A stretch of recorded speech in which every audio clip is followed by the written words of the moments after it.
right, I think we have everybody successfully here, so this is good. Everybody's on time. Let's get rolling. First and foremost, my name is Colleen DeLang. I am the Director of Education here at My Real Source. A little bit about my background, though, is I've been a licensed realtor for 25 years now. The reason I teach many of these classes are these are actually products I use out in the field. So just listed a home 2 days ago, and so when it's kind of fun because you're using everyday products, but it's really fun to get to teach other people all the things you wish you would have known years and years ago and no one taught you. So that's kind of how we developed a lot of our classes here. We do want to keep this as interactive as possible. If you are a My Real Source member, we do have our new hybrid classroom that will be opening up at the end of July, which means that you can attend via webinar just like this, or you can attend in person as well. So as we call our hybrid classes. But we do want for this webinar to make it as interactive as possible. So if you do have any questions, I see my friend from yesterday, I see Donald down here, he was great with asking great questions. Feel free to put them in the questions box in your GoToWebinar panel. So kind of how that works is your GoToWebinar panel may be minimized as a blue flower or possibly a little orange arrow over at the side. But if you simply click on that, you can open up that panel. There's a questions box right there, and that will alert me on my screen that there is a new question that needs to be answered. All right, so the new Collaboration Center app. It got a complete new redesign. I think it is now much more user-friendly. I was a little hesitant when it first came out because clients are used to user-friendly programs now, like Zillow. They want to be able to simply draw a circle where they're looking to find a new property. And now they can do that in the Collab Center. The Collab Center is a full app. You can get it at the App Store. You can get it at the Google Play Store. But the thing to remember is the Collaboration Center is always the client side. Okay, so we're never going to, as agents, download the Collab Center. In our notifications, I want to be connected to my client, but we're always going to see that through Paragon Connect. And the reason that there's a lot of confusion right now because it's brand new, the reason I state this is so many agents will try to go in and download the Collab Center and they're like, well, this doesn't work for me. You're right. It's not going to give you all the functionality. You need the agent side, which is called Paragon Connect.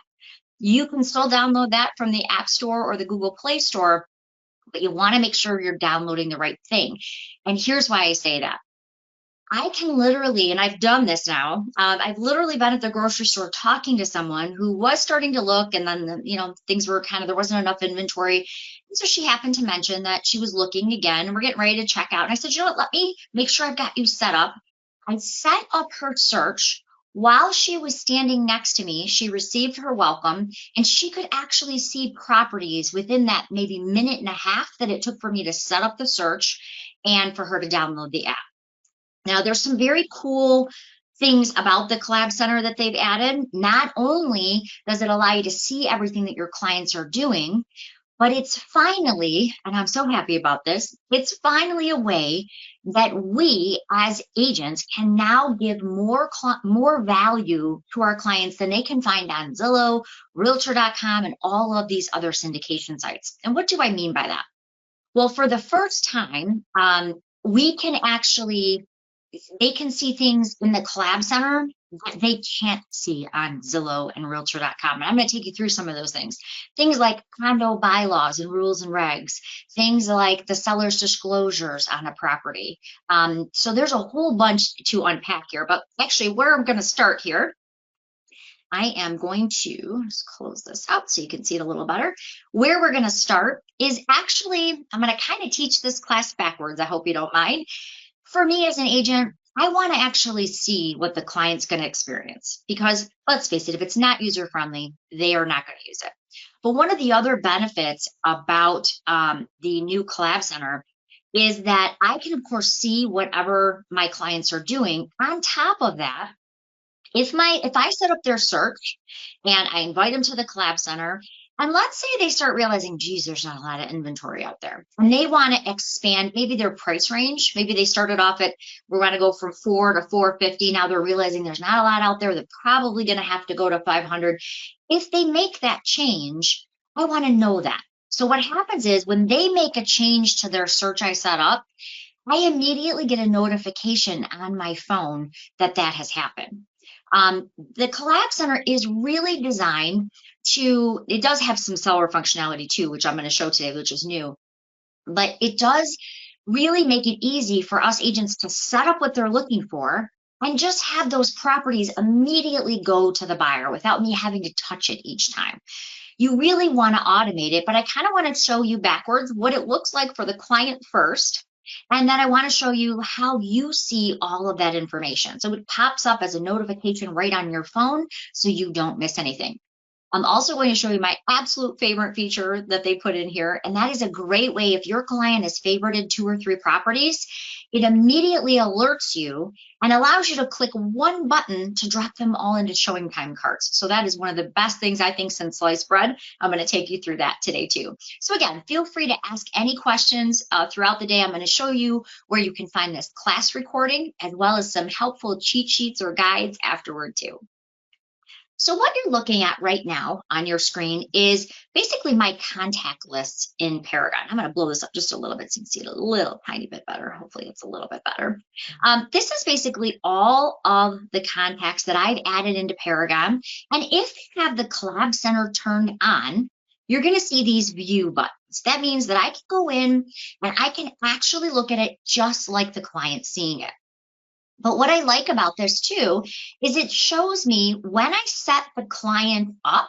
So it's the date added is when you added that Collab Center, when you turned it on for that client. On the Collab Center, think of it this way. A lot of people will call and they'll say, Colleen, I take all your classes and you said you could find all the tools under resources. And you're right. And people get a little frustrated because they don't see Collab Center under there. Well, that's because the Collab Center is really just a saved search that you've married to a contact record. So it really isn't even a tool. It's just a search that you say, my buyer wants this, this, and this. And if it hits the market, I want it to immediately go to my buyer. That's what the Collab Center actually is. So it's not even another tool. It's literally just the MLS that you're kind of saving a search for this particular client. So under date added, this is when you added that person into the Collab Center. The last time that that person logged in is the last accessed. So I can see right here that Zoe, who's been looking for a house in St. Clair Shores for a little while now, she logged in on the 12th. I can also see that yesterday she received another new property notification. So another property went onto the market and it went out to her. Then over here, this shows me how many favorites a client has. So if they favorite a house, meaning that they want to see it, I can see that right from here. If they reject something, you can see that. But there's also some ways in the Collab Center that I love because let's face it, real estate is not a perfected science, right? Every client is different. Every deal is different. Sometimes, even though you're automating it, you need to have those fail-safes or safeguards, if you will. Let me give you a real true story that just recently happened to me, and that'll make sense why I'm going to show you this next item. So had a closing with this, just a gem of a lady. And she, one of those people who is your client but becomes your friend and you have a long friendship afterward. She was just that person. She said, my sister's starting to look and I passed along your contact information. I was all excited. I thought, well, she was so sweet. I'm sure her sister will be just the same. Nope. Not at all. Polar opposites, actually. Our second call went something like this. She said, Colleen, if you send me one more yellow-sided home, I'm going to fire you and get another agent. And first of all, she never mentioned she didn't like yellow siding, right? I would have to know that. It would be kind of important. 2, there's no button in the MLS that says remove all yellow-sided homes, right? So the reason I'm telling you this story is that if you have a client like that who is maybe a little more temperamental, or maybe you want to preview everything yourself first before it goes out to that client to make sure there's no yellow siding. That's what we call the agent preview. And as you can see right here, I've got a couple people set up with that. If I am looking, if we'll pretend that Thor here is he doesn't like yellow siding either. And I can actually go through these and I can say, okay, well, this one does not have yellow siding. That's a great one to send. So I can simply approve it like that. If I want to, this one looks like it does have yellow siding. So maybe I want to disapprove that one so it does not go to the client. If I wanted to approve them all, I think you probably saw that little button right when we were logging in, but if I wanted to approve all to go out, I can simply hit approve all, and now they've got all of those search results. So the idea is sometimes we have to have those workarounds as agents because not every client is perfect, right? Some are a little bit more demanding. Another thing that this has in here is agent recommended, and this is a feature I absolutely love. I was helping a first-time home buying couple recently in St. Clair Shores, and I kid you not, they said to me no less than 40 times, we only want to live in St. Clair Shores. Don't show us anything out of St. Clair Shores. We love the parks in St. Clair Shores. We want to be out of the water in St. Clair Shores. So you know what happened. They bought outside of St. Clair Shores, right? Because that's how it works sometimes. But in this particular case, I was having breakfast with a friend of mine, good friend, Dawn Waldrop. She manages a real estate one out here. And she mentioned she was going to be inputting her new listing. And it was 2 streets, yep, 2 streets out of St. Clair Shores. But when she started describing it to me, every light bulb in my head went off and I knew this was her house. I knew without even seeing it that this was going to be the one they bought. So, long story short, I said, you know what? Hey, the minute you listed, I want to get my clients in it. They didn't see it in their collab center because it wasn't an exact match, right? I was only showing them St. Clair Shores because they said no less than 40 times, only show us St. Clair Shores. However, there's an agent recommended button. What it does is if you find a property that isn't an exact match, or even if it is an exact match, you can actually pop it up in their collab center so they see it and it says your agent recommends you look at this listing. Because sometimes we as agents know more about what they're going to end up buying than they do. Sure enough, we walked into this house, the light bulbs went on, and we wrote it right at the kitchen table when we closed it about 32 days later. So it was, but when you automate things, you still have to have ways to go around and make sure you can preview these, make sure you can suggest new listings that might be just a little off of what they were looking for exactly. So because I had set up their search for only St. Clair Shores, they were never going to see that property. But in fact, it was the one that was perfect for them. They ended up buying it. And long story short, by that agent recommended, where they were able to see it, by then it had some photos and I at least got them to take a look at it. And when they walked in, it was sort of a slam dunk. So those are those, we can automate it, but we still have the tools to keep us in control as the agents. And as I mentioned, some of the benefits that you're going to see that are brand new today, I mean, literally we turned on yesterday, some of the benefits I think you'll see where for the first time in a long time, we're getting more advantages as the realtors to be able to show our clients documents, sellers disclosures, rules and regs, bylaws, things like that, for especially for condos, and how they can see them all in one easy to view place. All right, so let's take a look at the collab center. So as I mentioned, everything that your client does is tracked in the history. Right before actually I'll open it up and we'll talk about it. But I was previously walking into my brokerage and one of the agents there stopped me and said, you know, this collab center thing, I don't think it's working. And I said, well, tell me why. And she said, well, my client never got this one house and she thinks she would have been interested. And I'm kind of embarrassed. And so I said, okay, well, let's do this. So let's actually go into the history and see if in fact it did go out to your client. Sure enough, it did. And the client clicked on it and opened it. So you have a history of every property that's going out to clients and you can easily view it. So if they call you and they say, you know, Colleen, we saw a house with the black shutters down the street and we didn't think we were really interested, but we drove by it and it's kind of cute. Could you resend us that one? You can still go in and find the properties that were sent to them. Okay, now this is one of the big differences is it's a full-on mobile app. So let's use Donald in our example. So Donald has a listing and the client using the collab center can literally click this button when they're standing in front of the listing and get all the details for that listing. But the client doesn't see the listing information. They see you because you're the one who set them up. You're the one who are basically you're tied together. So when they're looking at properties, you're able to see that. So even though Joe Fumagalli listed it down the road, because Donald set up this client, Donald is the one that they see when it comes to who to ask the questions, who to call for more information. And that's how that works. So we're going to just quickly go into new matches. So we're logged in as one of my clients. These would be all of the properties that were just recently sent to them. If they're interested in more information about that property, they're simply going to click into the property.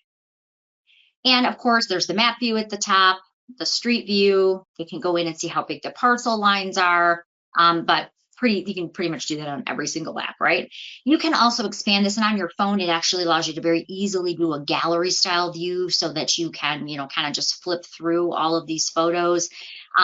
See that, if they're going through, they're checking this out. This could be their house. They go down here, all of the listing information coming from the MLS. But the cool thing right here is they can see things like their seller's disclosure right from here, which is really nice, especially if you're showing condos and you want to know, well, you know what, can they have a dog here? They can see all of that information. Anything that's in associated docs, they can see. So instead of having to call me for the seller's disclosure, they can see them for all of the properties here. It just makes it so much easier. Plus, many times most of us have to convey the condo bylaws within 5 to 7 days. This makes it so much easier when you can say that they already have access to it right from here, and you can even see when they click on them. It's so much easier. All right, so moving forward, let's say that they also, maybe they want to go in and they want to keep their payments right around $1,500. They want to know, let's say, can we keep this under $1,500, and it'll give an average interest rate of 6%. But of course, they can change that if they need to. They can adjust some of the financing principles so that they can kind of see what their payment would be for this particular home. There's some community reports as well. Those are all well and good, but that's not my favorite. My favorite is that if they like this home, they can favorite it right here, and it immediately pops up as a notification on my phone. The other thing I really like here is they can go in, they can flag it as a possible, they can reject it altogether. They can also go over to this more button, and they've added even tagging here, which is kind of cool. So where it says comment, this is where they can ask a question, which goes directly to you. So again, you get that pop-up notification. So you are immediately alerted that they had a question about this property. I like the tagging because sometimes they will, let's say that they're down to a couple of properties, and they kind of want to keep track of, because they start to run together, right? They kind of want to keep track of how many had 2-car garages or how many had acreage. They can actually go in and create tags to keep track of properties. So I can actually tag this as this one had acreage. So when I'm comparing these properties, and they can make up as many tags as they want, let's say 3-car garages, or which one had pole barns, just a way to keep track of those properties a little easier. The other thing I like was right down here, if they want to share this, they can just hit that share button. They can go ahead and share it to Facebook. They can email it out to someone else. Again, they can even ask questions right from here. So it just makes it very simple for them. Over here, this is my favorite part, because this is what generally happens. So let's say that they went in, they've gotten a few properties here, and they've gone in and maybe they liked 3 or 4 of them. Just going to go ahead and tag a few just for our example today. What happens is I immediately get those notifications, but then what happens is I need to call. And I usually, you're, hey, Mr. Fumagalli, what time are you available to see this property? Because we know they want to see it because they favored it, just told us that. Now he has to call Mrs. Fumagalli, and I have to wait till he gets back with her. And then by the time we actually schedule the appointment, it's pending. It happens so much right now. So instead of always giving yourself that extra step to do, here's an idea. You can actually tell them when you're sending the collab link, you can even put it in your instructions. If you favorite a house, it immediately alerts me. please let me know under the request a showing a couple times and dates that you're available to see this property. That keeps me from having to go in. And I tell my clients, put a couple in here because I may have other showings at that time. So put a couple in the comments. Let me know the time and date that you're able to see these. And then I don't have to call you. I can just call you when it's confirmed, which is way easier. So that, again, comes right to you. Once they favorite a property, you can see the time and date that they're available to see that property. All right. So let's say they got 4 or 5 properties and they kind of really like them, and they're, or maybe they're down to 3 or 4 properties and they're trying to make a decision. They can actually select those now, and they can go up to this compare button. This compare button will literally take those properties and organize them so that they're side by side, so they can see which one had more acreage. They can see based on the price, which one might be a better deal, which one had maybe that 4-car garage versus the 3. So they can do all of that under compare too. Again, they can share it out very easily right from here, copy the link, send it via text, send it via Facebook. They can even create, maybe they want to drive by the properties this weekend, take a look before they reach out to you for showings. They can even do driving directions from one property to the other, send them to their phone so that, or hopefully they're probably already doing this on their phone, but they can send them to their phone so it will create those turn-by-turn driving directions.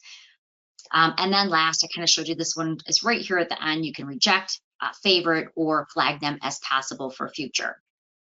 Now, remember, you're actually setting up their initial search. So you're putting in their haves, their wants, what they're looking for. I'm going to show you how to put in the extras, because a lot of times they say, yeah, they want a basement. But then Donald's client said, yeah, but don't send me anything that's not a finished basement. I have 5 kids. They have to have a finished basement. So there's ways that you are automating that search. But as I mentioned, they can go up to the hamburger stack right here, and they can see searches that they've saved. They can see the tags that they've created.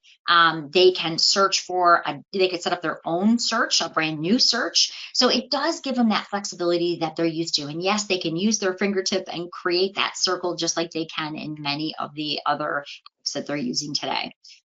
One of the things that I've had great success with is getting agents to use the Collab Center over places like Realtor.com and Zillow. And here's how you do that. I put it right into my instructions, and I also have that conversation right away when I'm meeting the buyer. They are going to call you and they're going to say, well, Colleen, why didn't you send me 123 Main Street? You sent me all these other ones. Why didn't I get 123 Main Street? Well, I look up 123 Main Street and it closed 30 days ago, which happens all the time, right? And the reason is that is a feed. Well, there's a few reasons, but it's basically a feed. It's not the live MLS database. The other reason that happens a lot is when you get a new listing, Zillow wants you to claim, and you see the emails, they'll come in and they'll say, hey, don't forget to claim your listing so you get credit for it. And of course you want the ratings. Of course you want the sales. But you do not want to claim the listing until you have closed it. They'll send you that same email, I promise. So you'll still get the ratings. You'll still be able to claim it as your sale or your listing. But here's what actually happens when you claim your listings before. And this is why we get so much outdated information in the MLS or from Zillow that's not in the MLS or vice versa. So when an agent gets that claim, my new listing, and they click on it, the fine print of that listing or the fine print in Zillow's agreement basically says that you are giving them the rights to the comments you wrote and all of the photos that you've taken for that property. Our agreement at the MLS is that you own those. Zillow doesn't. So the other thing it does is it says, okay, because Zillow now owns your photos and your comments, and the intellectual property that you've put into the listing, when they, and I have this, I've had this happen, if they have a for sale by owner that wants to use those photos, they allow them to. So I had a listing, it didn't sell, and they decided to sell for sale, and this was quite some time ago, and they were able to use the photos that I took. And that's kind of a little like, wow. And they do have a for sale by owner section on Zillow, where we could never do that as brokers, and they are a broker, so sometimes it's a little like a double-edged sword there, right? But the point is, when you give them all of the rights to now use your proprietary information, part of that is it's no longer connected to the MLS. And so when you do that, when you say, yes, I'm going to claim it, they now own that stuff. The MLS doesn't have that contract in place anymore to say that, no, it's yours, the agent and broker. With that, that means when the property goes pending in the MLS, new market pending in the MLS, that will no longer feed over to Zillow. And Zillow has people that will manually go in once a month and they'll try to update it. But that's why you see that outdated information. So just in case you're wondering, well, why is it so outdated? It's because many times agents will claim it. Now, still, we want you to claim it. We want you to get the ratings. We want you to have the sales on Zillow. That's, of course, where the consumer looks first. However, you want to do that really after you've closed it in the MLS. That way that feed is always good and you own all the data. That it keeps that proprietary data yours. Once it's closed in the MLS, that is a closed record and that can't be altered anymore. So just some kind of the big picture of why that actually happens sometimes. All right, so we now have, you can, obviously they can go up, they can filter properties, they can see a map of where these properties are located, they can sort them, A to Z if that's what they want to do. But now we've got a few favorited properties and I got the notification on my phone. So let me kind of switch this up a little bit. So not only can they search, not only can they see, not only can they use it as a full mobile app, but let's take a look at what it does on the agent side. And this, as I mentioned, is my favorite part. So I'm going to refresh this here for just a second. So the client has gone in, they have favorited the properties, and because they've done that, I've got the notification on my phone.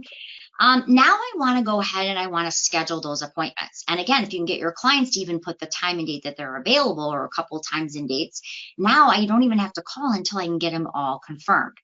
So when I want to see the properties that they favorited, yes, they're on my phone. I'm just going to show it to you on my computer because it's a little bit easier. I'm going to go to contacts and then I'm going to go to view and manage my contacts. This is going to show me all the people, again, that we've set up in the Collab Center. But now we see over here that there were 4 favorites. So I'm going to just click on that number 4. And again, this is my favorite part. So if you remember nothing else today, remember this part. So I can see there are 4 active listings that they're interested in. I'm going to check those off. And here's another little tip. I just had a call about this yesterday, as a matter of fact. When I'm getting ready to show properties, I like to actually see who the agent is that has them listed right on my spreadsheet view. Now, yes, you could open each one of these and go through them and you could see it there. But sometimes, I will say in 25 years, I've been really blessed. I have gotten to work with great agents like Flo Abke and Ed Martin, and I mean, just great. And 99% of the agents I have worked with have been just outstanding.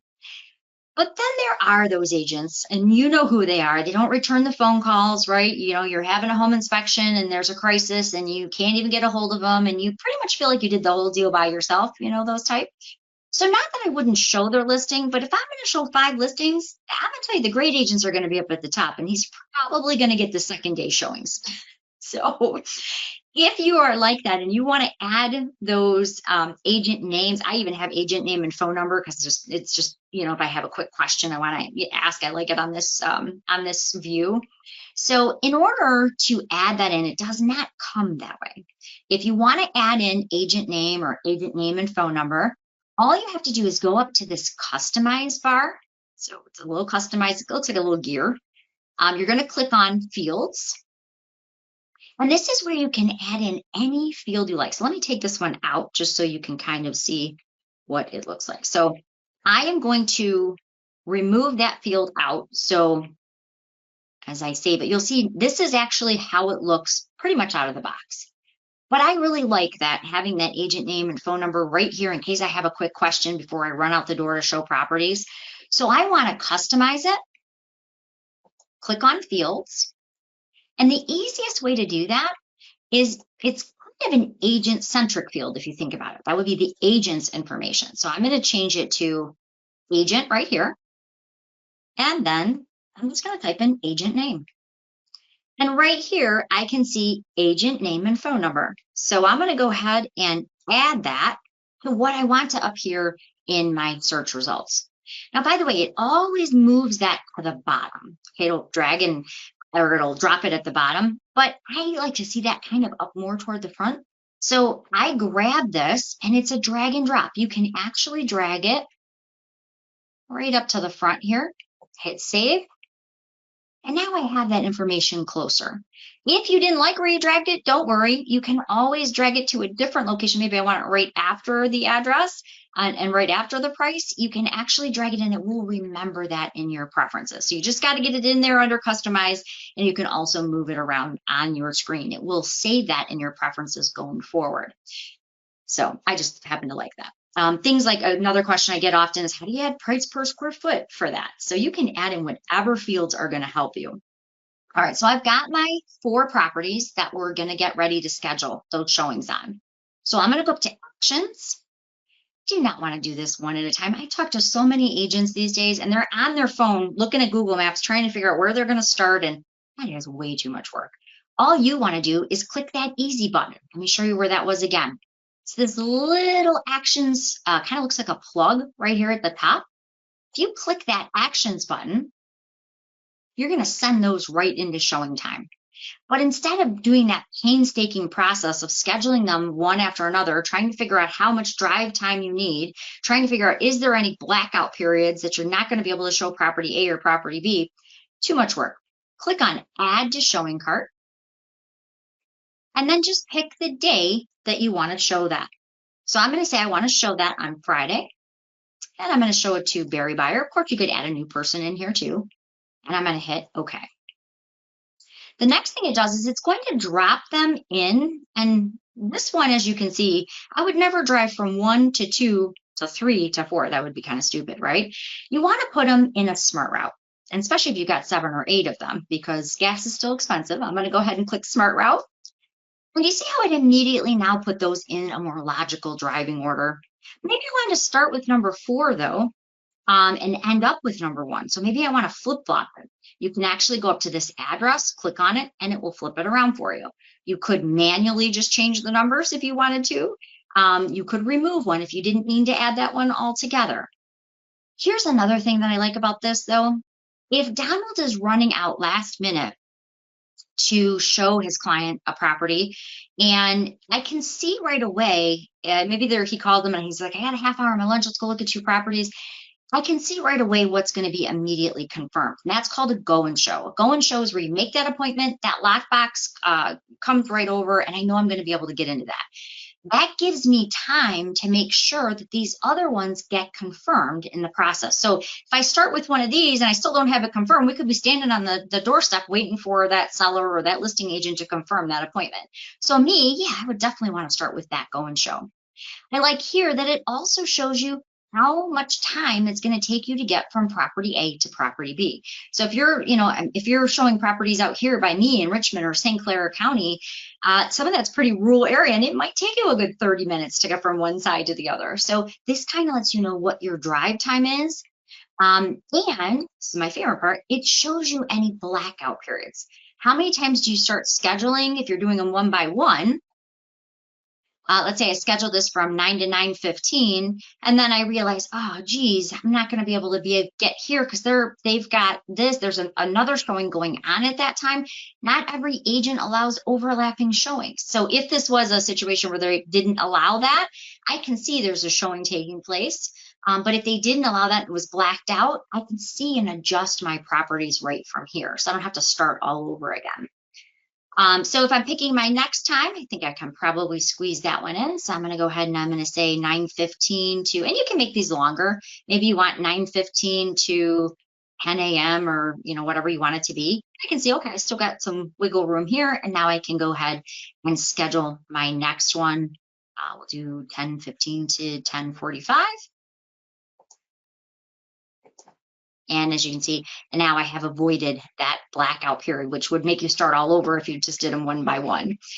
Another thing I don't know, maybe it's the fuzzy curly hair. I always get those kind of challenging buyers. You get your cart all set up and get everything confirmed, and you send the driving directions over to them, and they call and they go, "Hi, great news. We found one more property." You're thinking, "Oh, great. Could you have called me 5 minutes ago before I finalized my cart?" You can still go in and edit your cart. So, and you can even do that on your phone now. So if you need to add another property in, you can. There is a little button right here at the top that says add listing stop. All you have to do is type in the MLS number here. Or maybe Donald's working with some relocation buyers, and maybe he's going to take them to lunch between property 3 and 4.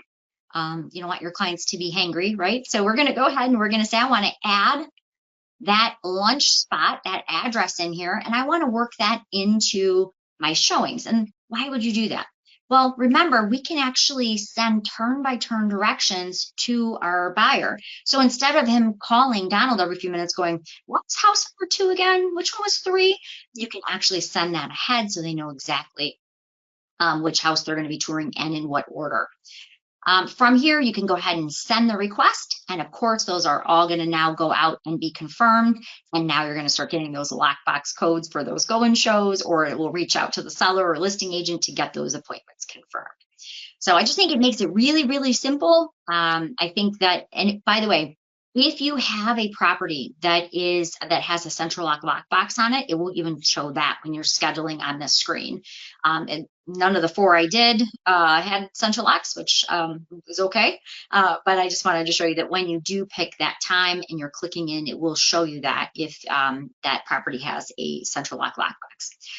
Okay, so lastly, I hit my send my request and I'm good to go. But remember, I guess the big takeaway here is I did all of this just from clicking on that number of favorites, that number 4. So I started that whole showing cart. I just clicked on this number 4, the number of homes that they wanted to see that they favorited. And now it takes me through that scheduling process that makes it a lot easier. So hopefully, I don't know if anybody's using those. It seems like every single class I have 1 or 2 people reach out and go, "I did not know that was there." So I know, because I didn't know it was there for a long time. So the idea is hopefully these little tips and tricks also show you not only how it's great for the client, but how it's great for you as the agent and can save you time too. Okay, yesterday they added some reverse prospecting. You're going to hear more about that coming up. I'm not going to go too far into that just yet because they just added it yesterday. I need a little more time to play with it. But that is what you see here on the end. There's some new reverse prospecting that's coming to Paragon, some exciting stay tuned on those. From here, again, you can set up things like the agent preview. You can do the agent recommended. Those are all ways that you can, even though you're automating it, you can still stay on top with your clients. But how do you set it up? How do you actually make it work so it works for your buyers? And then how do you add the extra detail? So they've told Donald, "You know what, I want a finished basement," and that's great. But if Donald just checks basement yes, they're going to get a bunch of unfinished basements, and now they're frustrated, right? So how do we add that extra detail? So let's go in and do it. We're going to do it from soup to nuts. We're going to set up a brand new buyer today. So where we're going to start is obviously our search. Now, when you're doing a search to set them up in the Collab Center, you really want to do a full-on search. So you don't want to use your quick search. You don't want to use your little power search at the top. You really want to do a full-on search. You want to put the detail in there. So I'm going to go to search. And I'm going to say this buyer is looking for a residential home. So I'm going to click on residential. And now I'm just going in. And by the way, I always get a couple new people on our webinar calls. If you are new to Paragon, we just had somebody ask me, "Kelly, I think it's silly. Paragon doesn't have any drop downs. I mean, what kind of system doesn't have a drop down to let you know what the fields are, asking you for?" Well, there actually is. So if you are looking for something, you can click the magnifying glass to the right. And it will tell you exactly, it's a drop down, basically. It's telling you that type field is asking you, is it single family, farm, or condo? I add that in. You may see that there are some fields I've added. Remember how I said you can customize those? I was just teaching in Detroit the other day, and they said to me, "You know what, Colleen, we can't even radius search. It's too big in Detroit. We need to filter it down by zip code." So if that's you, simply add in that zip code field. That will help a lot. As I bounced out, okay, I'm going to show you another thing that I did not know until recently. And when I found this, I said, "Oh my gosh, this is the best thing ever." And what it is And let me kind of explain it before I show it to you, because otherwise you'll go, why would you use that, lady with the fuzzy hair? Let's say that Donald is working with an investor, okay? And Donald says, well, tell me what you're looking for. And they say, well, Donald, I'm looking for everything. I'm looking really in big areas. I'm not too particular. I'm looking for some fixer-uppers. I'm looking for Macomb County, Oakland County, I don't know, maybe Genesee County, but I don't like these 5 or 6 cities where I would have to get city certs. And, I don't really want to deal with waterfront because I might have to pay flood insurance on that. I'm not looking for that. So maybe there's 10 cities that are not interested in those 3 counties. Now, if you're a My Real Source member, or you practice, anywhere around those areas, that there are actually hundreds of cities included in that list, right? So you could go to area, I would never recommend this, and you could start typing in the cities, but you're not going to do that for several hundred cities, right? That would be really painful. But let me show you a quick tip here, and I'll show you a couple little things you'll need to know too. So one thing I found a little bit challenging in those scenarios, especially when you're looking at multiple counties, is remember now you have 97% of the state of Michigan in your data share. That means when you list a property, it goes to 97% of the state of Michigan, of those 34,000 something realtors that are now seeing all of that information. So they can help you sell the property. You can use comps, and that's the whole great thing about data sharing. So we're like 3% away of having everything in the state. But that also can represent some problems if you don't know what you're doing. And it's happened to me. So I did not know there are actually 5 Clinton townships in the state of Michigan. Now, in my head, I know I'm got a blonde brain, and sometimes maybe I just miss it, but I would think one city would be called one thing in the state, so it would not be confusing. But no, there are actually 5 Clinton townships in the state of Michigan. So how do I know which one of those Clinton townships is the right one to set up for my buyer? Because if I set up the wrong one, my buyer's not going to get any properties. And if I set up the wrong one, they're going to be getting Clinton Township up in the UP, which I do not want, right? I want Clinton Township in Macomb County. So here's a little tip. We use what's called the federal identification numbers. I don't expect you to know that, but I just want to tell you because it's going to make sense in just a second. If I am trying to find out which one of these Clinton townships is the Clinton Township in Macomb County, there's 2 easy ways to do that.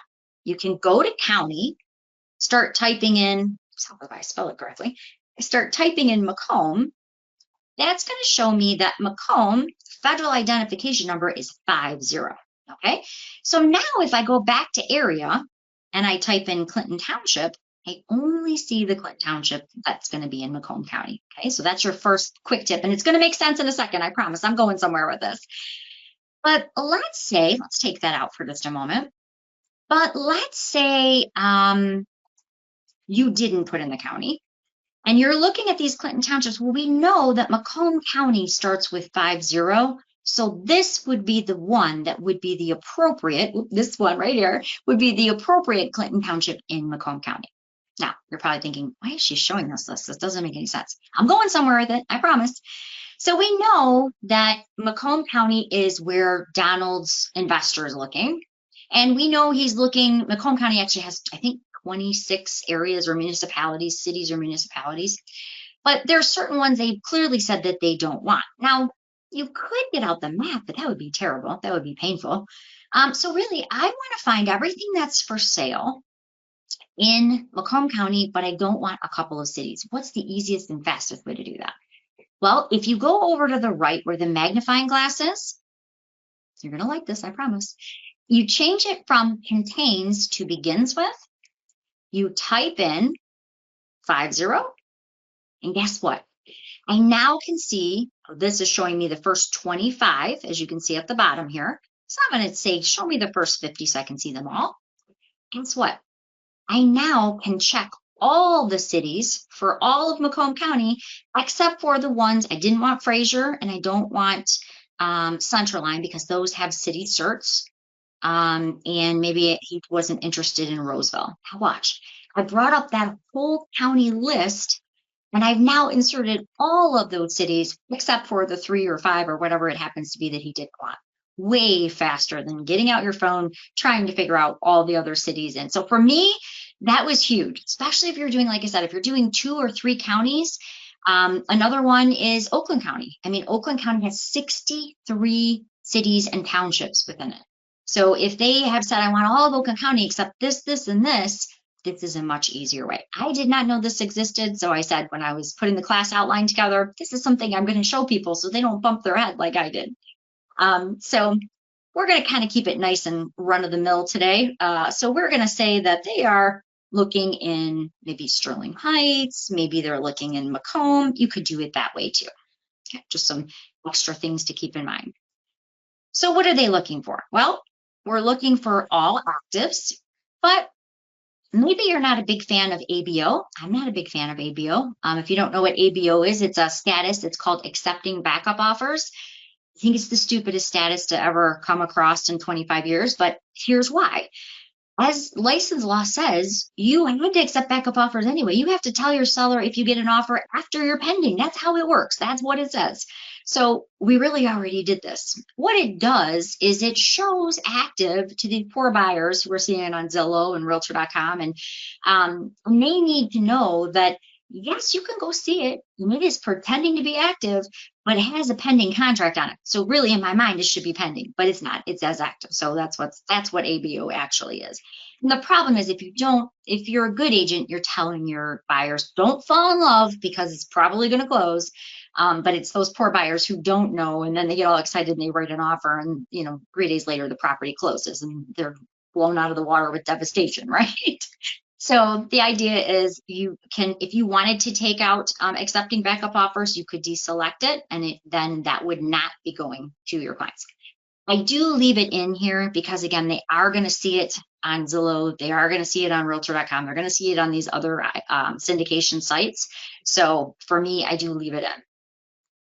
The other thing, so I'm going to go down. I'm going to obviously put in their price range. If they have a school district that they've requested, maybe they have told Donald, we just want to ranch and do stairs, so I'm putting in that extra level of detail. But that brings me to the next thing. If they tell Donald, yes, we want a basement, but we want a finished basement, okay, by putting basement, you're going to tick them off because they're going to say, hey, I just told you we only want a finished basement. You sent me 9 unfinished basements, right? Where do you add that extra level of detail? And that's the important piece here. Now, well, I'll tell you some funny stories as we go through. I try to at least give you the stories behind it so it makes a little more sense. They say, yes, they want a garage, but they don't just want a garage. They want a 2-car attached garage. Attached is very important to them. How do I add that in? So, and again, here's school district. You can put in their what their square footage is that they're looking for. Maybe they have a minimum and a maximum. Anyway, if you leave that max open, so let's say they're looking for a minimum of 3 bedrooms. That max is open. They don't care if they have 5 bedrooms. They just want to make sure they have a minimum of 3. Maybe they've said to you, I have 3 daughters. I want 3 full baths. Well, remember, bathrooms total right here, this is literally kind of counting the number of toilets in the house, right? So what if they said to you, Donald, I have 5 daughters. I haven't had a hot shower in like 2.5 years. We need 3 full bathrooms.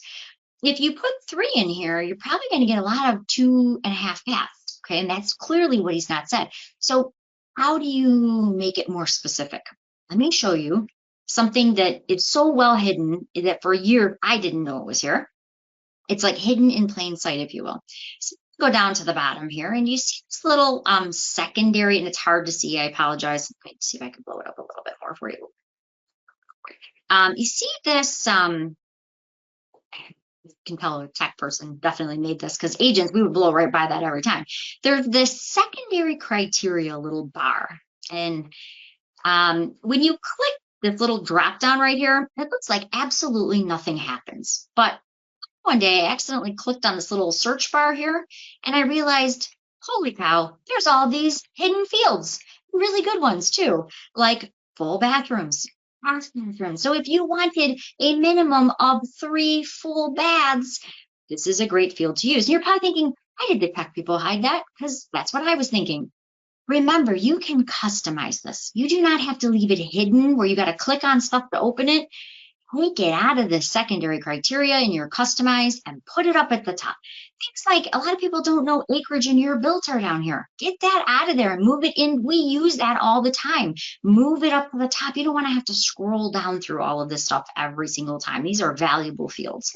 So if you want to move it, you just go to customize. You can take it out of the bottom container, move it to the top container. You can add different fields. There are so many different fields that you can add that I promise if you just knew what half of them were, you'd say, oh yeah, I want that. It would make it a lot easier. All right. So let's go back to our scenario where we have features like that we want to add, like our attached garage, our finished basement. Features work like this. Features are a way to give you more detail. Even though you've added basement, there's some detail you want to give. Now, I don't want to shock you, but there are over 4,000 different features that are actually available.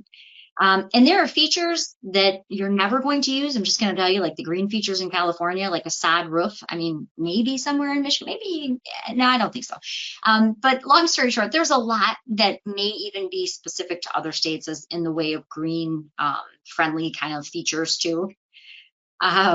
But some of the features, when you look at them, are going to be a little odd. And I say this because we recently brought on the Upper Peninsula Association of Realtors, and I was involved in that, and it was really exciting. And I got a call shortly after we brought them on board, and I was really excited. And they have a lot of members, and we're showing Paragon. And one of the questions that she had, and I felt bad because I laughed. I mean, I laughed out loud, and then I felt terrible. She said to me, we have a problem. And I said, well, what's the problem? And she said, we have no outhouse feature. And I truly thought she was kidding. So I started laughing because, there's so many in there. I thought that's what she meant is, oh my gosh, there's so many and there's not, I thought she was making a joke, but she wasn't. There is outhouse and decorative outhouses, because I didn't know this when we first did our conversion, but they actually have, a lot of Swedish people who have saunas, and but many of them on that Superior area, it gets very, very cold, and they have a lot of homes up there that do not have plumbing to the home and don't have electricity to the home. And I did not know this, so here's me laughing, feeling terrible afterward. But there are features for just about everything. So there's like hand dug well. I had no idea that you had to disclose that there's a hand dug well because it dries up at some point in the winter. So all of these new things. So you'll see a lot of them. You may not understand all of them, but how do you know how to use the features? Well, features work like this. Must have. My buyer must have a finished basement or he does not want to see it. Then there's must not have. Maybe your client says, I don't want to deal with a pool. Don't show us anything with a pool. I'm not going to maintain an in-ground pool. So maybe pool would be there. I don't want that. And then there's must have one or more. Maybe your client says, maybe Donald client said, you know what, I either have to have an oversized lot so I can build a pole barn, or I need a pole barn, or I need an extended shed. So it must have at least one of those. So for instance, if they said, you know what, we have to have an attached garage, I'm going to go to must have, click attached garage. Now that's only going to show my client things with attached garage. Don't go crazy right now in the features, and add fireplace and attached garage and all, because what happens is in this low inventory market, you might not get enough. So I would encourage you to leave them more open. But if there's something that's really important to them, like an attached garage or a finished basement, or maybe both, you can certainly put those in tabs, must have this, and then it's only going to go to your buyer if that is set up. Then there is the must not have list. I swear, if you've done real estate for any amount of time, you can't make these stories up that happen in real estate. So I listed a home over here in Lenox Township, and it's in Macomb County, if you know the area. And Macomb County has a pass and fail well and septic. And the interesting thing about this that made this the most challenging property I think I've ever sold, Lenox has a giant landfill, but many cities do, right? But this home had literally the backyard was where the fence and the runoff from the landfill, that was your backyard. So it did not smell nice in the spring. It did not smell nice when I went to list it. But basically you have the landfill in your backyard. So it looks kind of like you have a mountain, but the runoff water now comes down into your backyard. That wouldn't be terrible. Well, it's not desirable, but you could probably live with it. But for literally 4 houses down was the shooting range. So you have the shooting range on the right, and you have the landfill bringing the smell and the runoff water into your backyard. So not super desirable to begin with, but happened to be the home of people. They had only been married a year, and they were going through a very ugly divorce, and I felt very bad for them. And the husband said, you don't need to test the septic. It's fine. It's only 2 years old. If you have a client that ever says you don't need to test the septic, definitely test the septic. Well, here in Macomb County, in order for that property to close, it has to be tested. You can't close in Macomb County without the septic actually being tested, or you have to hold, if the ground is frozen, you have to hold an escrow to make sure. The idea is that they don't want, sewage obviously going into the soil, and they're trying to clean up our waters and clean up our, and I'm all for that. I think that's great. The problem with this was when he said it was only 2 years old, it was not 2 years old, it was actually 30 years old, had not been maintained. And that wouldn't even be the worst of it. He put a swimming pool on top of it. Yes, you heard me say that correctly. So basically you have the landfill, the shooting range, and when they actually came to test it, it was, I hate to say this, it doesn't sound very nice, but it was actually bubbling up through the soil. It was not good. So these would be those scenarios where you live through it and you go, I don't ever want to do that again, but you learn a lot. It ended up being that on this less than desirable, very small house, they at the last minute had to do a raised engineered septic field in the amount of $32,000. And that's expensive when you have a home that there's not a lot of equity in, and not the most desirable to begin with. So long story short, when she came to me and said, Colleen, I want to find my new home, we wanted to make sure that the very first thing she said, I don't ever want to hear the word septic again. I don't want to ever have to maintain it. I'm mad, and I don't ever want. So for her, one of the main things she did not want is she wanted a house, but she did not want to ever deal with a septic again. Can't say I blame her. So for her, I just put in must not have septic. These are required fields. So we're making sure, again, fireplace is not a required field. So I like to stick more with what's required. And that way you're not eliminating real good properties that your buyer might have wanted to see. So then there's must have one or more. But let's take a look at if there's 4,000 features, how do you know what each one's called? And that can be a little tricky too. So my suggestion is go over to the right, and this is where they're actually all categorized for you. So if I am looking for a finished basement, I can open the basement category, and I can say, okay, well, they must have a finished basement, or maybe they must have a finished basement or a partially finished basement. So maybe they just, they need some area for the kids to play. So I could do must have at least one of those. If it has either one of those checked, it's going to go to my client. Okay, so hopefully that makes sense. So now let's take a look at some other common ones. Let's go to garage. So in this case, they said must be an attached garage, right? So I can go ahead and I can select must have attached garage. There's, like I mentioned, there's features for almost everything, but let me show you a couple that most people don't know are in here and I think are really helpful.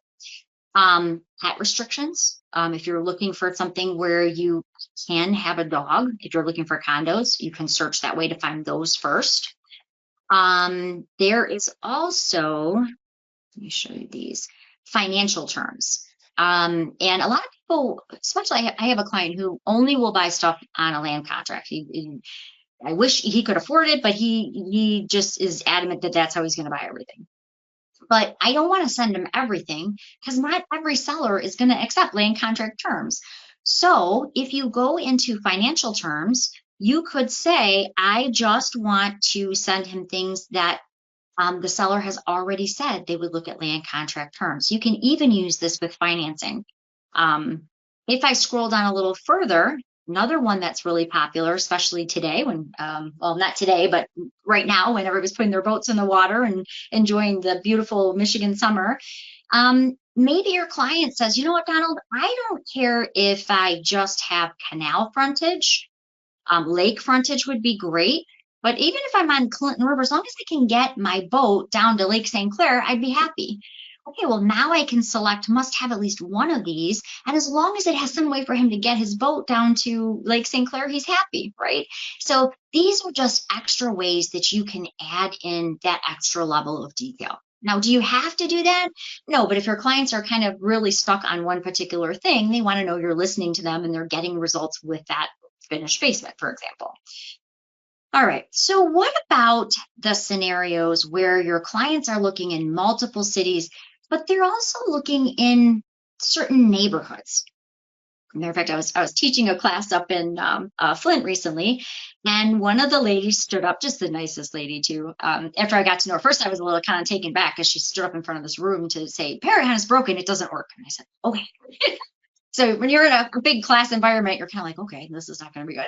But so I said, well, tell me why you don't think it's working for you. And she says, well, I live in this neighborhood and there are 7 for sale signs in the neighborhood. And I went in and I searched and I put our neighborhood name in and one property came up or 2 properties. I forget what it was. And I said, okay, well, let's actually do the search a little different. Subdivision is not a drop down. And what that calls, and many times you'll see agents put the wrong subdivision in. You'll see agents abbreviate the subdivision name. Like I think it was Swan Deer Lake or something like that, and they abbreviated the lake. The problem is it's not a pick list, right? So it's not exact. So you have agents calling it different things. You have some agents not filling it in. You have some agents spelling it wrong. It's not a great way to search. I'm just going to be honest.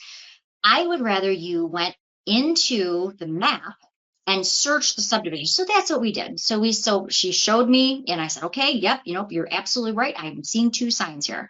I said, but let's go in and let's actually search it on the map. So that's what we did. And sure enough, all of them came up. So sometimes it's a better search match when you're actually using the geolocation, which is an exact match versus what an agent may or may not have spelled correctly, especially if it's a hard spelling of a name. Like some people can't spell Schwartz Creek, which you think everybody could spell, but not always. So if that's the case where you're searching subdivision or your buyers are looking in multiple areas, but they're looking for really exact pinpointed areas or pinpointed subdivisions, let's take a look at that. So when I'm doing that, I really want to go into search by map. Now, if you were on, I know Donald was on our class yesterday, we talked about this a little bit in the CMA class, but we're going to add to that a lot today. So we're going to go up to this field right here. And your map is always going to open to where your office is. But in this case, maybe you have maybe Donald has a buyer who says, you know what, I want to live 5 miles from where I work. You could just simply go up to this, this field here, and you could put in his work address. We kind of took a look at this yesterday. We're going to click that magnifying glass, and of course it found that for us. Maybe he wants to, I don't know, 3 miles, 5 miles. We can certainly make a radius. That's going to show us all the active properties. And when I say a radius, this is really good for comps and CMAs too. Of course, that works if he wants to live, 5 miles from mom and dad, or he wants to live, 3 miles from work, or whatever it happens to be. But really, when you're searching for a buyer, and they're looking all over right now because there's no inventory, that's not probably how most buyers are searching. So let's take a look at how can you set it up to be a little more exact. And I'm going to also show you some good examples that I, again, wish I would have known a long time ago. So I'm just going to go over here, remove our radius, and I'm going to say they really like, they want to stay north. This up a little bit more so you can see it a little bit better so you can see what I'm doing here. They really want to stay north of 16 Mile Road, or Metro Park it's called. So I'm going to grab my polygon over here, and you'll see when you grab the tool, it kind of has a little plus now.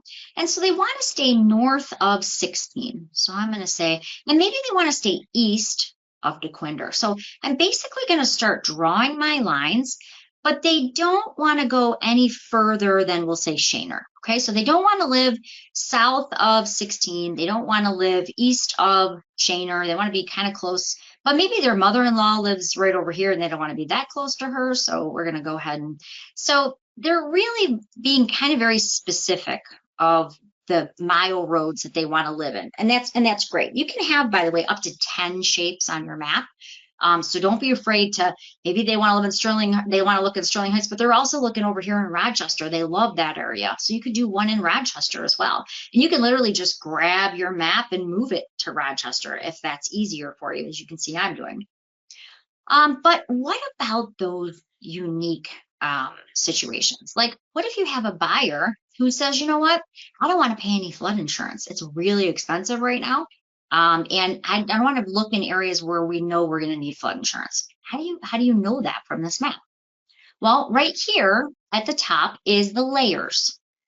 So I'm going to say, okay, well, I'm going to add in the floodplain map. Now you do have to zoom in for something like that, because what it's going to do is it's going to add in that floodplain. So it's kind of going to give you a visual indicator.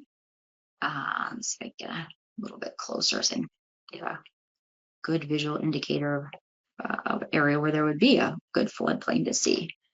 Let's see. I thought there was maybe I'm wrong. I thought there was a good floodplain to show you over here, but normally that floodplain will come up onto your map, and it will kind of have, it'll follow this guide. I was thinking that there was a floodplain area right here, but maybe I'm wrong. It'll follow this FEMA flood scheme over here. So it will actually show you, is this in a place where I need to ask the question, do I need to have flood insurance? You can also, if you're zooming in, maybe your client also says, you know what, I don't want to live on top of my neighbors. I'm looking for a little bit larger lot.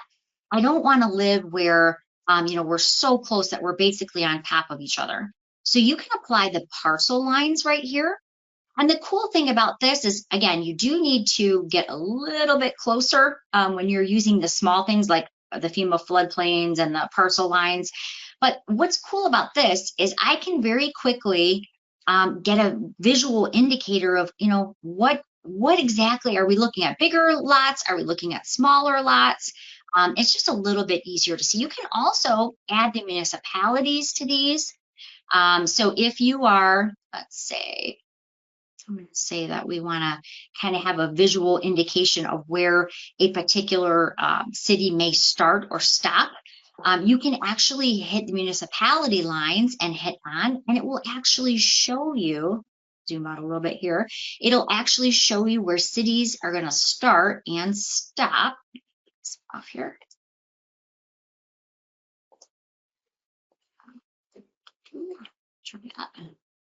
Got a couple little errors all of a sudden. Okay, so it'll actually show you where lines can start and stop right through this park layer. And sometimes when I'm showing this in GoToWebinar too, it kind of lags a little bit and I have to let it catch up.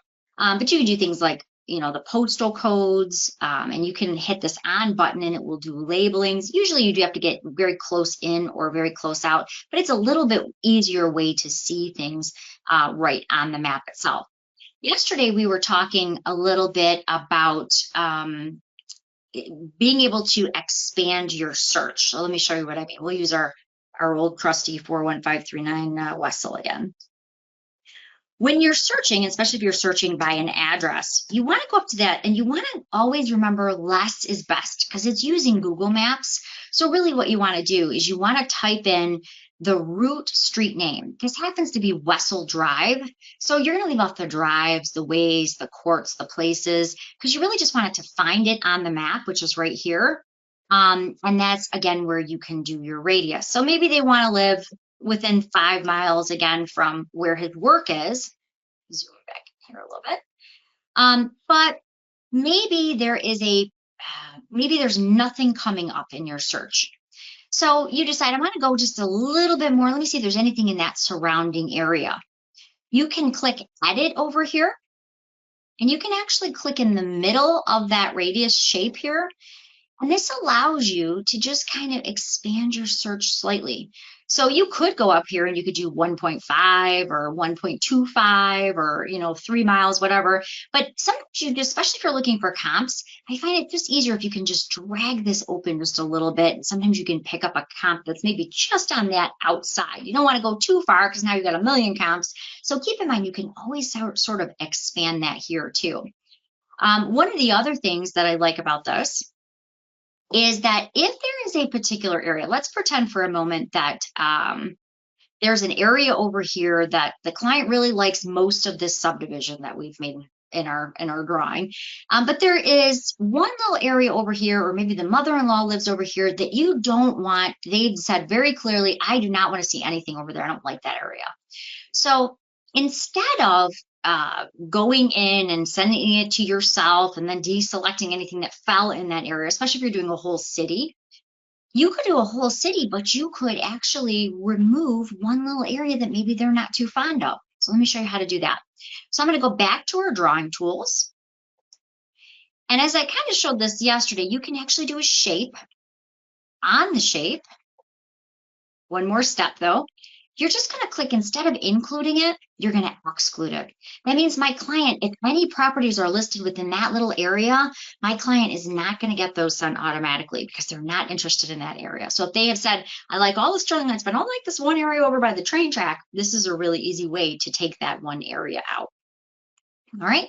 So just a couple of, there's a bunch of things that you can do in these layers right up here, but it's, and if you ever get something on there that you don't want, you can also just click off.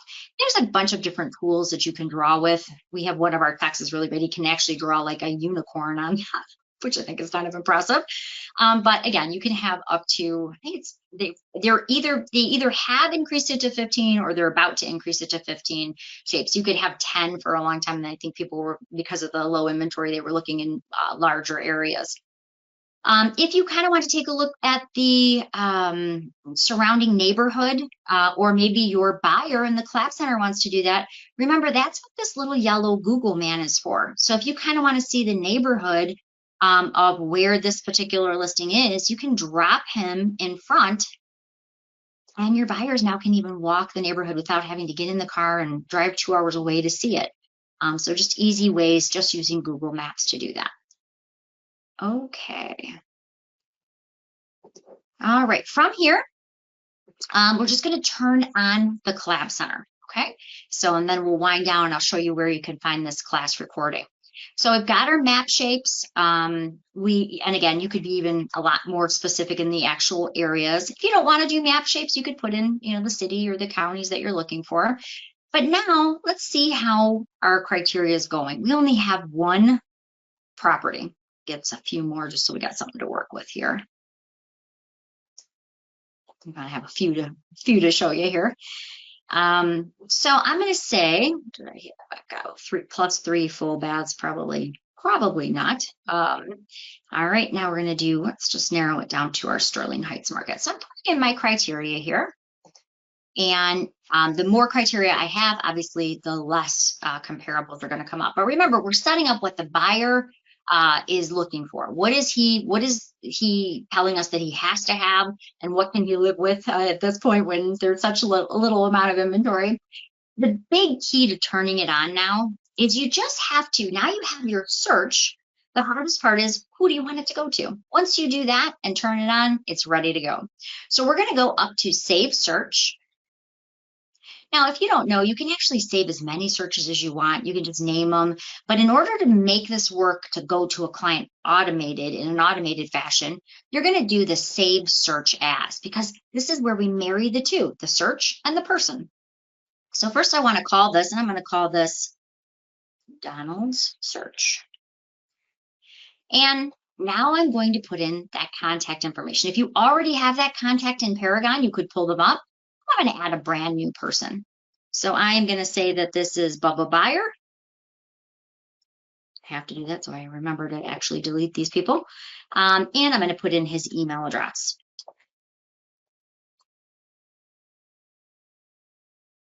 Okay. So we've now married the contact and the search. One last step. We're going to click Save and Notify, because we now want to send a welcome out with our instructions of what the Collab Center is. I've set you up in the MLS, like the agent search is what I have in mind. And that way, and I also have the favorite instructions and how they can put in their times and dates. I do have usually a conversation with them first, but I want a reminder to go out. Lastly, I just hit my send welcome. Now it's going to pop up that email screen. You could preview the message. It's already loaded in your preferences. It's going to go ahead and hit send, and the collab center is now turned on for that person. So they can go in, they can view the original matches that are already there. And of course, anything new is going to automatically go to them. Right up here at the top, if they didn't get their invitation, you can always resend it from here. By the way, this is brand new. This is something they just added on about a week ago. If your client was previously working, we're not seeing this a lot because it's so new, but let's say your client was previously working with an agent, and the agent has retired and they're not going to be helping this client anymore, and they've decided they want to work with you. Well, that's great. All you have to do to unhook them from that client, unhook them into your world so you can see what they're looking at, is there is an invite code. If they've downloaded it from the App Store, now when you're setting up their search and you're sending them the welcome, it's basically giving them all the instructions to download the app on their phone, but it has all the search already set up for them. Let's say they went and they found it on the App Store when they heard you talking about it. Now it's not connected to you yet.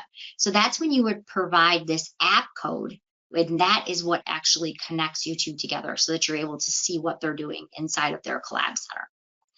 If you're working with an investor and he says, oh my gosh, I'm getting 100 messages a day. Can I just get them Monday morning at 9 a.m.? Sure, we can go into the notification preferences here.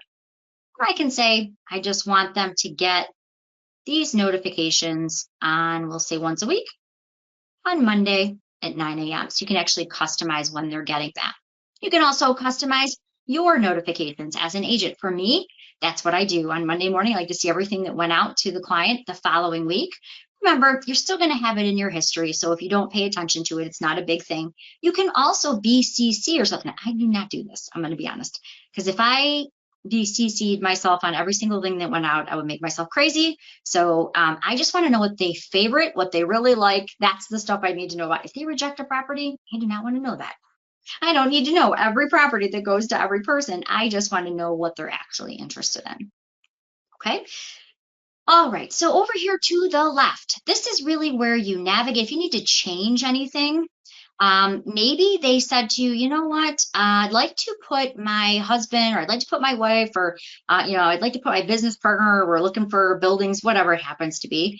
If you want to add a secondary party, like a spouse or, again, a partner, or you just put in their email, their name, and check off this add spouse to the notifications. Now they will also get those notifications of new listings. A lot of people tell me too, Colleen, I went in and deleted my client because they already bought a house. Don't do that. They're adding a lot of CRM capability into this, and it's coming in the very near future. So if your client just bought a house and you don't want them to get all those notifications anymore, just inactivate the notifications. Keep the client in here, because you can do right now, you can do postcards and addresses, and Lisa in her public records class, she shows you how to do an SOI, and then how you can mark it. So definitely don't delete your clients from here. Keep them in, just turn it off to inactivate once they've purchased, so they're not getting all those reminders. They've also started adding some ways you can kind of start seeing the CRM information coming in here. For instance, my son goes to a little private school here in Richmond, and I do a lot of the sponsoring. I look at the water bottles and the auctions, stuff like that. So I like to see how many, moms and dads do I get as, clients or potential clients from doing something like that. So you can actually set up whether it's a buyer prospect or a seller prospect, and where that came from. So at the end of the year, you can actually track how many leads you got from stuff like that. So that's where some of that functionality of bringing the CRM functionality in. You can even pick, maybe you got it as a referral, or maybe it was a former client. So all of that is right here. As I mentioned, there's going to be a lot more coming in the reverse prospecting. They just added that yesterday. As we scroll down, you never want to have a client set up in two different portals. And that just makes sense, right? You don't want to have a client trying to log in over here to see his vacant land, and another client trying to, or that client trying to find fixer-uppers over here. It would just be really cumbersome. So here's a better way. They can actually, you can actually go in and just add a search. Remember, they can search on their own too. But if you are adding a vacant land search, you don't want to start all over again. And now they have two different portals. That would be too confusing. It actually even doesn't allow you to do that. It would stop you and say this client's already set up. So you can add additional searches in. You can have 5 searches right now per client.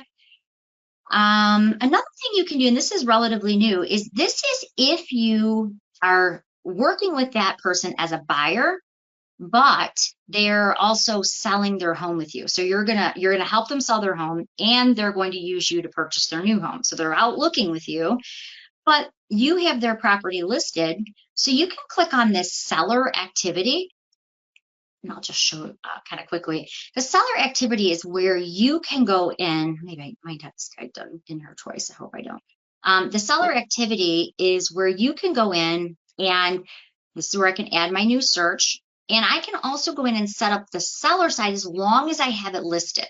So I can associate my listing. I don't have anything. I just listed a property yesterday. We'll be going in here shortly. But if you have the property already listed, you can pick from your listings so that they can see new properties that went up by them. It's kind of like the old listing book, if you know what that was.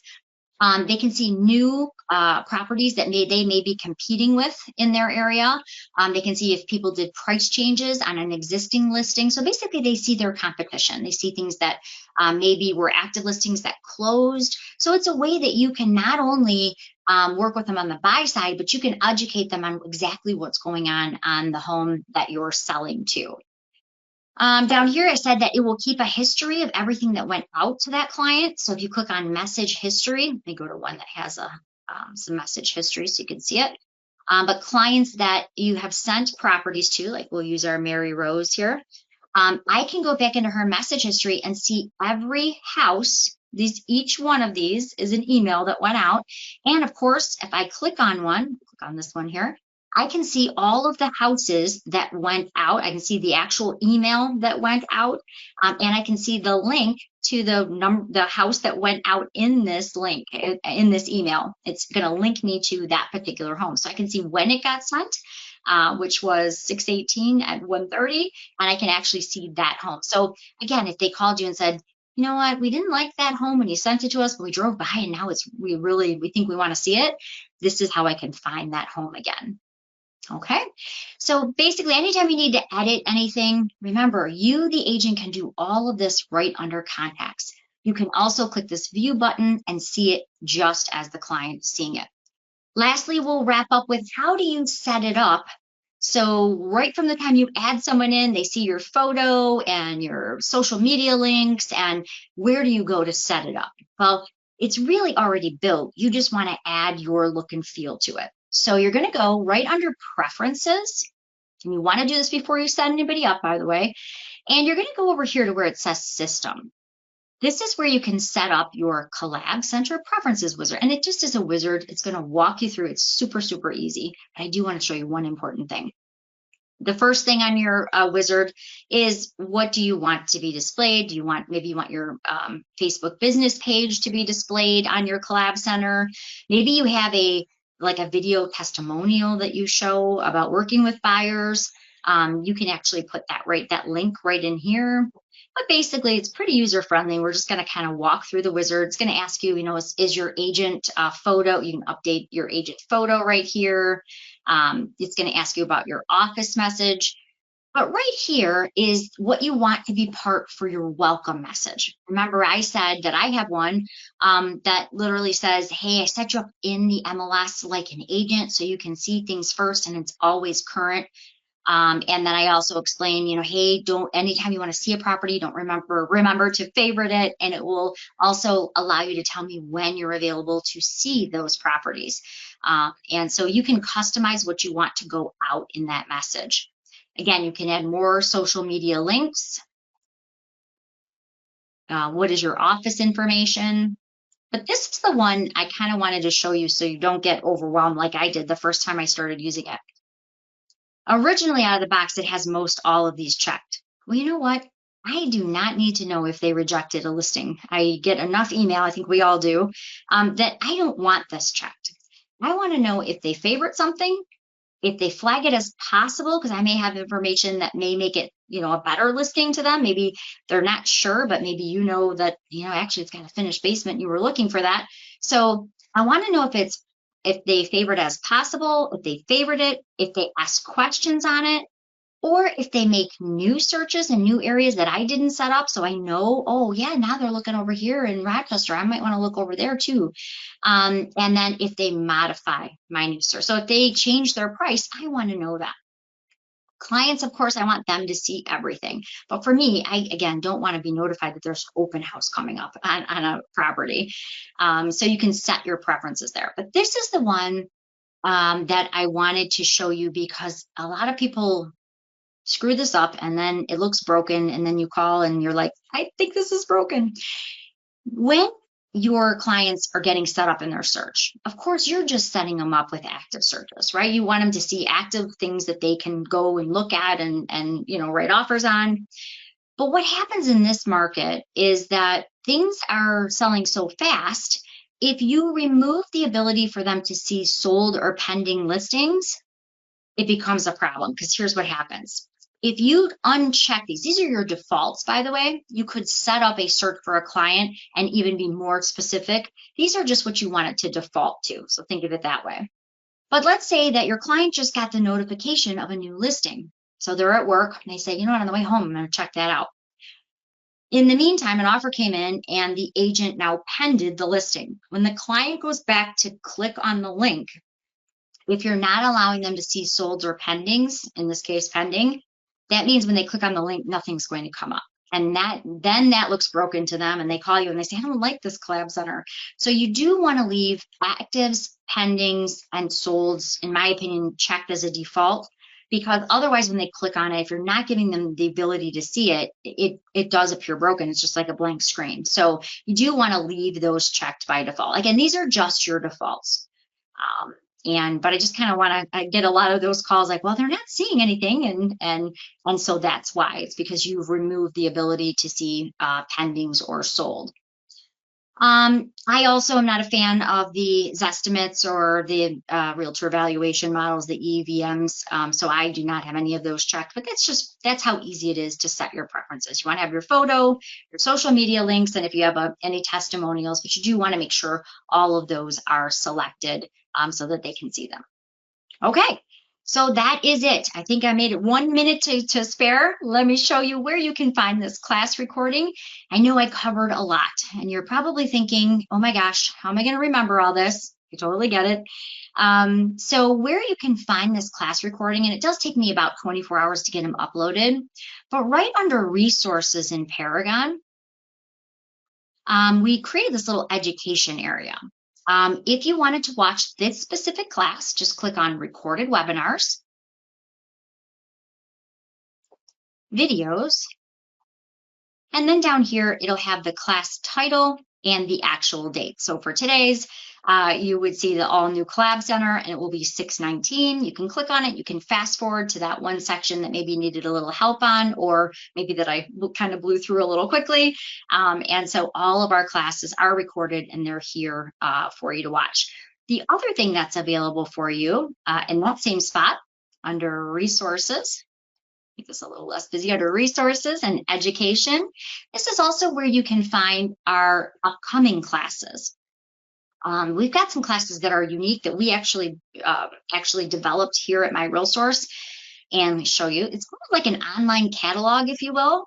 So whether you have questions on how to be more of a mobile agent and the apps, or cloud CMA, or maybe you have, let me close this a little bit, or maybe you have questions on the public records, how to get better public records and do those mailings and create your SOI or transaction desk. But then we have ones that are specific to us, and all of our classes are free, but I can't recommend this one enough. It is taught by Taylor Fedewa, and she actually has a degree in photography and marketing.